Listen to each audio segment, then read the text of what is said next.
ప్రపంచ మానవులారా, తల్లి గర్భంలో చిన్న అణువు, అది గుర్తుపెట్టుకోండి. యుక్త వయసు వచ్చింది ఒక స్త్రీకి, ఒక పురుషుడికి.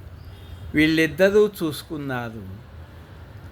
నాకు నువ్వు నచ్చావు అన్నాడు యువకుడు, నాకు నువ్వు నచ్చావు అన్నది యువతి.